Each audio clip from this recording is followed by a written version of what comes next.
Hello, good morning students. मैं Deepak Kumar Ranjan, class 12 chapter 5 organisation chapter आपको मैं बता रहा हूँ बिजनेस स्टडीज का। इसमें मैं फंक्शनल स्ट्रक्चर के बारे में बता दिया था, उसके एडवांटेज डिसएडवांटेज को मैंने बता दिया था, उसको क्लियरेंस जहाँ तक हुआ कर भी दिया था। अगर किसी तरह का कोई दिक्कत है तो आप हमसे पूछ सकते हैं, डिस्क्रिप्शन में जाकर मैसेज कर सकते हैं। ठीक है, अगला जो है आपका वो डिविजनल स्ट्रक्चर है, उसके बारे में आपको बता रहा है। ठीक है, और डिविजनल स्ट्रक्चर को डायग्राम के अकॉर्डिंग हम लोग बिजनेस ऑर्गेनाइजेशन में, जिसका नेम है ABC, देखिए ABC लिमिटेड, और वो बिजनेस ऑर्गेनाइजेशन डिफरेंट प्रोडक्ट्स को मैन्युफैक्चर करती है। वो साइकिल मैन्युफैक्चर करती है, वो बाइक मैन्युफैक्चर करती है, वो कार मैन्युफैक्चर करती है, वो स्कूटी मैन्युफैक्चर करती है। ठीक है, सो एक बिजनेस ऑर्गेनाइजेशन में डिफरेंट प्रोडक्ट्स मैन्युफैक्चरिंग करती है, डिफरेंट प्रोडक्ट्स बनाती है। सो इसमें हमने क्या किया, अपने बिजनेस ऑर्गेनाइजेशंस के स्ट्रक्चर को डिवाइड कर दिया उनके डिवीजन के अकॉर्डिंग। एक डिवीजन है जो साइकिल्स के लिए बनाया गया है, एक डिवीजन है जो बाइक्स के लिए बनाया गया है, एक डिवीजन है जो कार के लिए, और एक डिवीजन है स्कूटी के लिए। सो इसमें हमने अपने बिजनेस ऑर्गेनाइजेशंस को डिवाइड कर दिया उसके प्रोडक्ट्स के अकॉर्डिंग। हर एक प्रोडक्ट के लिए उसका एक अपना डिवीजन है, उसका एक अपना एक प्लान है।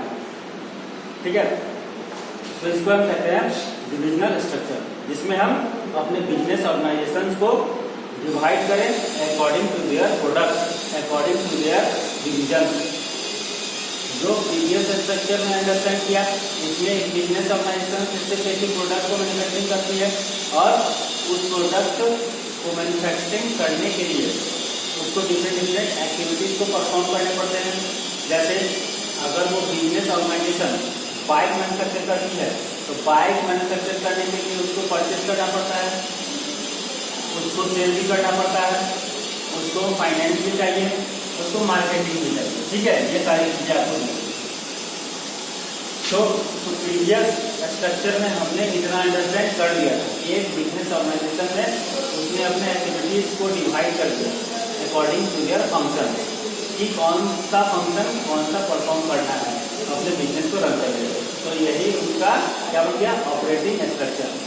लेकिन इसमें क्या है, पहले हम ये वो बिजनेस ऑर्गेनाइजेशन कितने प्रोडक्ट्स बनाती है, फिर जितने प्रोडक्ट्स बनाती है उसके अकॉर्डिंग हमने डिवीजन को, ये बिजनेस ऑर्गेनाइजेशन साइकिल मैन्युफैक्चर करती है तो साइकिल्स के लिए एक अलग डिवीजन होगा। ये इंडस्ट्री बाइक भी बनाती है, कार भी बनाती है, स्कूटी भी बनाती है, तो उन सब के लिए अलग डिवीजन है। डिवीजन बनाने के बाद हर एक डिवीजन अपने एक्टिविटी परफॉर्म करेगा, तो उनकी एक्टिविटी को हमने डिवाइड कर दिया अकॉर्डिंग टू देयर फंक्शन। तो यही बिजनेस ऑर्गेनाइजेशन है, बाइक्स भी बनाती है, बाइक्स बनाने के लिए उनको ये सारी एक्टिविटीज परफॉर्म करनी पड़ती है। ऐसे ही वो इंडस्ट्री साइकिल भी मैन्युफैक्चरिंग करती है, साइकिल बनाने के लिए उनको ये सारी एक्टिविटीज को परफॉर्म करने पड़ते हैं। तो उनके फंक्शंस के लिए परचेजिंग, सेलिंग, फाइनेंस और लास्ट में ह्यूमन रिसोर्स, क्योंकि ह्यूमन रिसोर्स भी चाहिए साइकिल्स को मैन्युफैक्चरिंग करने के लिए। सो इसमें क्या है, दो स्ट्रक्चर्स में मैनिपुलेट किया। फर्स्ट जो हमने रीड किया फाइनेंशियल स्ट्रक्चर और फाइनेंस फंक्शनल स्ट्रक्चर, जो हमने फंक्शंस के अकॉर्डिंग डिवाइड कर दिया। लेकिन फंक्शंस के अकॉर्डिंग डिवाइड करने के लिए, फंक्शंस के डिवाइड करने के लिए सबसे पहले हमने डिविजनल स्ट्रक्चर को फॉलो किया, हर एक प्रोडक्ट को उसके डिवीजन प्रोवाइड की। सो इसको हम कहते हैं डिविजनल स्ट्रक्चर। डिविजनल स्ट्रक्चर में सब परमिशन आपको फंक्शनल स्ट्रक्चर में परफॉर्म किया जाता है। ठीक है, तो इसमें हम डिविजनल स्ट्रक्चर कह सकते हैं कि एक इंडस्ट्री जो डिफरेंट प्रोडक्ट्स मैन्युफैक्चरिंग करती है, वो हर एक प्रोडक्ट के लिए अपनी एक डिवीजन एस्टेब्लिश करेगी कि कौन सी डिवीजन कौन सा प्रोडक्ट मैन्युफैक्चरिंग करेगा, और वो हर एक डिवीजन के लिए एक मैनेजर अपॉइंट करता है। Manager for cycle, manager for bike, manager for car, manager for scooty. तो इसमें हमने यही डिफाइन करना है। यहाँ पर अंडरस्टैंड करने के बाद आपको बुक की रीड करनी है तो अच्छे से पता लग जाएगा कि इसके बारे में क्या कहा गया है। आपको लाइन भी मिल जाएगी, ऑर्गेनाइजेशन स्ट्रक्चर की organisation structure prices of separate business division. जो business organisation separate division divide की जाती है, हर एक डिवीजन में वहाँ पर एक मैनेजर अपॉइंट करना पड़ता है। फिर वो मैनेजर अपनी एक्टिविटीज को डिफाइन करता है, फिर वो एक्टिविटीज के अकॉर्डिंग फंक्शंस परफॉर्म करने होते हैं और वो हर एक फंक्शंस एक पार्टिकुलर डिपार्टमेंट को परफॉर्म करता है। तो इसमें दोनों ही फंक्शंस परफॉर्म किए जा रहे हैं। सबसे पहले डिविजनल स्ट्रक्चर परफॉर्म किए जा रहे हैं, तो हमने फंक्शनल स्ट्रक्चर का फंक्शन परफॉर्म किया। मतलब पहले हमने बिजनेस ऑर्गेनाइजेशन को डिवीजन के अकॉर्डिंग डिजाइन किया, फिर उस डिवीजन को हमने फंक्शन डिवीजन किया, मतलब फंक्शंस के अकॉर्डिंग डिवाइड कर दिया। यह है हमारे पास डिविजनल स्ट्रक्चर।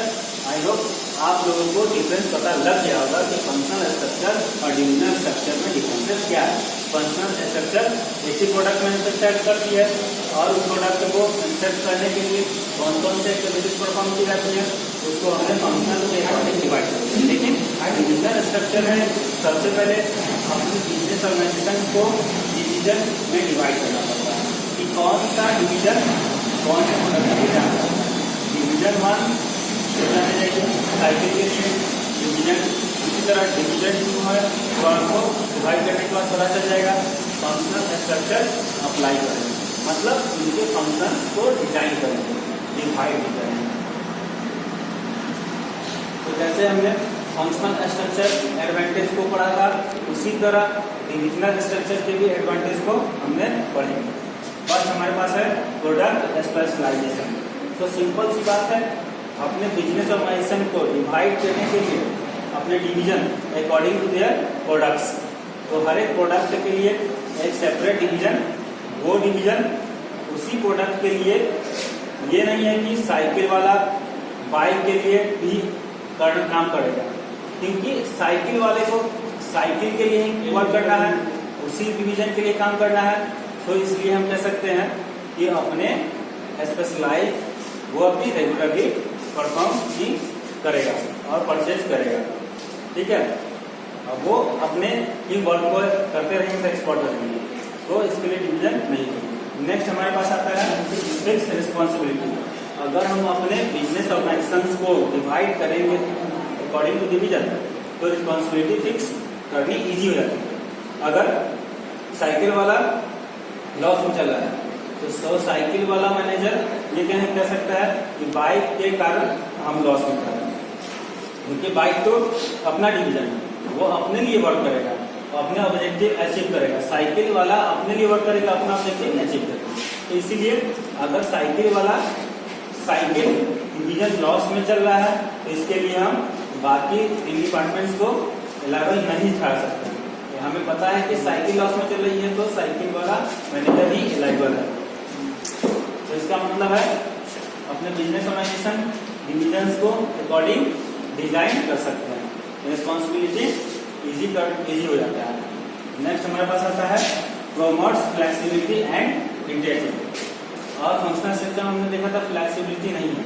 फ्लेक्सिबिलिटी क्यों नहीं है? क्योंकि परचेज का परचेज में ही काम करेगा, ठीक है, वो सेल्स में काम नहीं करेगा। लेकिन इसमें फ्लेक्सिबिलिटी है। कैसे है? तो देखिए साइकिल डिपार्टमेंट है, साइकिल डिवीजन है, साइकिल फंक्शन को परफॉर्म करने पड़ते हैं, उनके अकॉर्डिंग काम करेंगे। वैसे ही बाइक डिपार्टमेंट है, बाइक डिवीजन है, उसको भी दो फंक्शन को परफॉर्म करने हैं, परचेज की और सेलिंग की। इसका मतलब है कि हम ये पर्सन जिसमें आपको दिख रहा होगा जो परचेज में वर्क कर रहा है साइकिल डिवीजन में, ठीक है, उसको हम बाइक डिवीजन के अकॉर्डिंग परचेज में भी वर्क दे सकते हैं। तो इसलिए कहा जा रहा है कि फंक्शन उसमें क्या था, उसमें परचेज वाले को सेल में नहीं डाल सकते, लेकिन इसमें परचेज वाले को सेल में डाल सकते हैं, चाहे वो साइकिल को हो या चाहे वो बाइक की हो।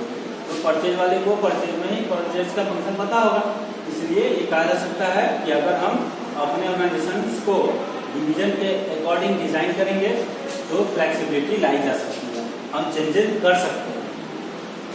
ऐसे ही अगर सेल्स वाले को सेल्स में शिफ्ट करना है तो हम कर सकते हैं, क्योंकि उसको फंक्शन को पता है सेल का, तो चाहे वो साइकिल की हो चाहे वो बाइक की हो, दोनों में तो सेल का ही काम करना है, सेल कहा जाएगा कि ये फ्लेक्सिबल है। नेक्स्ट हमारे पास आ जाता है help in expansion and growth. Expansion and growth easy हो जाता है। फॉर एग्जाम्पल, अगर ये ऑर्गेनाइजेशन साइकिल, बाइक और कार और स्कूटी मैन्युफैक्चरिंग करती है, इसके साथ वो एक और प्रोडक्ट मैन्युफैक्चरिंग करना चाहती है तो उसके लिए डिफिकल्ट नहीं होगा, क्योंकि वो पहले से ही अपनी डिवीजन बनाई है और वो एक और डिवीजन बना ली तो उसको कोई फर्क नहीं पड़ेगा, उसको कोई नुकसान नहीं होगा, उसको बस एक डिवीजन सेट करना पड़ता है, बना के रखेंगे तो ताकि वो अपने प्रोडक्ट को उसमें ऐड कर सके। तो इसलिए कहा जा सकता है कि अगर डिवीजन के अकॉर्डिंग बिजनेस ऑर्गेनाइजेशन करते हैं तो उसमें एक्सपेंशन करना और एक्सपेंशन करना और भी ईजी हो जाता है। न्यू प्रोडक्ट है, किया जा सकता है बहुत ही ईजी। ये चारों डिवीजन जो है वो डिस्टर्ब नहीं करते, ये अपना वर्क करते रहेंगे, वो डिस्टर्बेंस नहीं आएगी, तो इनको कोई प्रॉब्लम नहीं आएगी, इसमें सेपरेटली ऐड कर सकते हैं। ठीक है, डिविजनल के कुछ डिसएडवांटेज हैं जो मैं आपको बताऊंगा अगले वीडियो में। ठीक है, थैंक यू।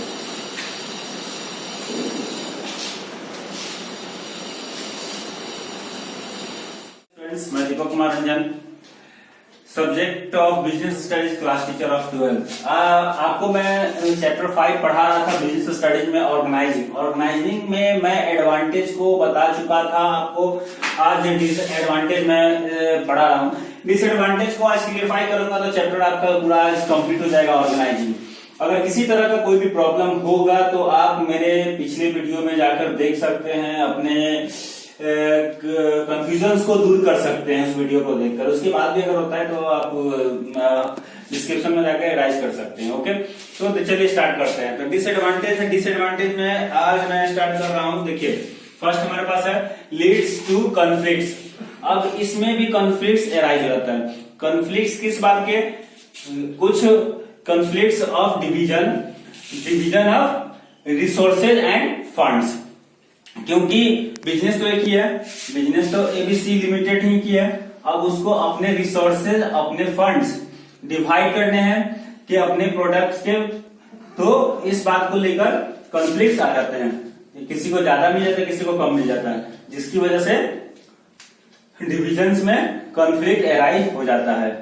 ठीक है, चलिए, तो अगर हम अपने बिजनेस ऑर्गेनाइजेशन को डिवीजन के अकॉर्डिंग करते हैं तो कॉन्फ्लिक्ट आएगा। कॉन्फ्लिक्ट किस बात का? Regarding the division of resources end funds. किसी को रिसोर्सेज ज्यादा मिल जाएगा, किसी को कम मिल जाएगा, इसकी वजह से कॉन्फ्लिक्ट आएगा ही। नेक्स्ट हमारे पास आता है डुप्लीकेशन ऑफ एक्टिविटीज। अब एक्टिविटीज में डुप्लीकेशन हो जाती है, क्योंकि साइकिल डिपार्टमेंट सिर्फ साइकिल डिवीजन है, साइकिल डिवीजन परचेज परफॉर्म करेगा, फिर सेल्स का परफॉर्म करेगा, मार्केटिंग का करेगा। ठीक है, जो बाइक मैन्युफैक्चरिंग है वो परचेज का परफॉर्म करेगा, सेल्स का परफॉर्म करेगा और बाइक का परफॉर्म करेगा, मार्केटिंग का भी परफॉर्म करेगा। सो इसका मतलब ये तीनों एक्टिविटीज डुप्लीकेट है। वहीं से एक्टिविटीज परचेजिंग की साइकिल वाला भी परफॉर्म कर रहा है, बाइक वाला भी परफॉर्म कर रहा है। सो इसको हम कहते हैं डुप्लीकेशन ऑफ एक्टिविटीज। ये प्रोडक्शन भी एक तरह होती है, इसमें भी बाइक्स के लिए भी मशीन, तो इसके लिए इलेक्ट्रिसिटी, इसके लिए एक्स्ट्रा और उसके लिए भी एक्स्ट्रा इलेक्ट्रिसिटी। परचेज की भी एक्टिविटी ये भी परफॉर्म करता है और ये भी परफॉर्म करता है। सेल्स ये भी परफॉर्म करता है और सेल्स ये भी परफॉर्म करता है। मार्केटिंग दोनों चीज यही करता है, तो इसकी वजह से डुप्लीकेशन हो जाती है। एक ही काम हमें बार बार करने पड़ते हैं। सो अगर एक ही काम हम बार बार करेंगे तो डुप्लीकेशन कहेंगे। डुप्लीकेशन ऑफ एक्टिविटीज करने से रिसोर्सेज वेस्ट होते हैं और टाइम भी वेस्ट होती है।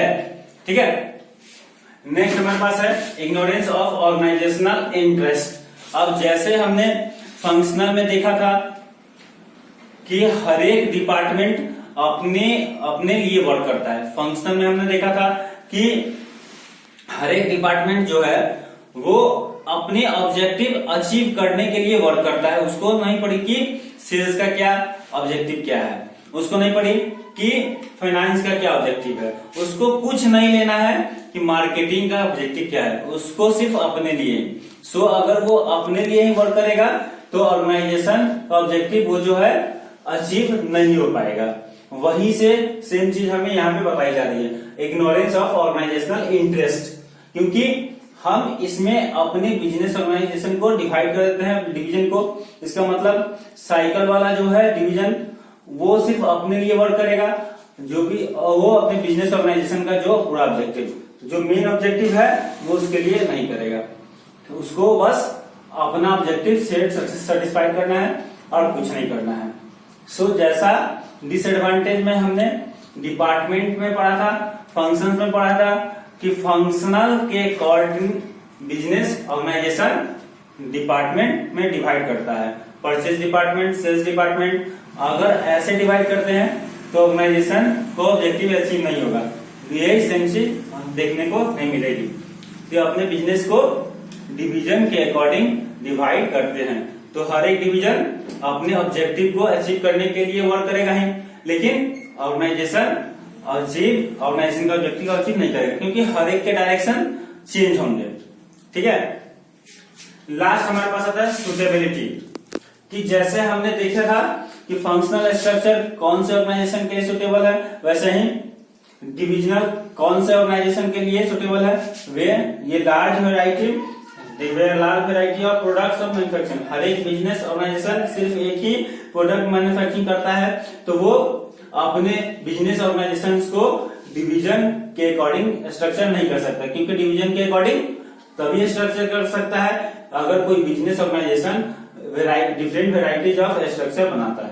तो इसीलिए फर्स्ट इंपॉर्टेंट पॉइंट यही है कि एक business organisation different varieties of manufacture करता है तो बिजनेस स्ट्रक्चर को अप्लाई कर सकता है। Then when they want to grow add a new structure, है ना, न्यू स्ट्रक्चर, जब बिजनेस को हम ग्रो करना चाहते हैं, अपने एग्जिस्टेंस प्रोडक्ट को न्यू प्रोडक्ट को ऐड करना चाहते हैं, न्यू लेवल ऑफ मैनेजमेंट को ऐड करना चाहते हैं, न्यू लेवल ऑफ मैनेजमेंट को एक न्यू डिपार्टमेंट में लाना चाहते हैं, तो एक न्यू लेवल ऑफ मैनेजमेंट तो जा सके। सो ये 2 पॉइंट्स हमारे पास हैं, जो फर्स्ट वैरायटीज ऑफ प्रोडक्ट होने चाहिए, दूसरा अगर वो बिजनेस करना चाहता है तो न्यू प्रोडक्ट ऐड करना चाहता है। सो ये थे हमारे पास आज का वीडियो, ठीक है। और इसके बाद आपको देखिए कहीं कोई दिक्कत हो समझने में तो आप पूछ सकते हैं। Okay, thank you.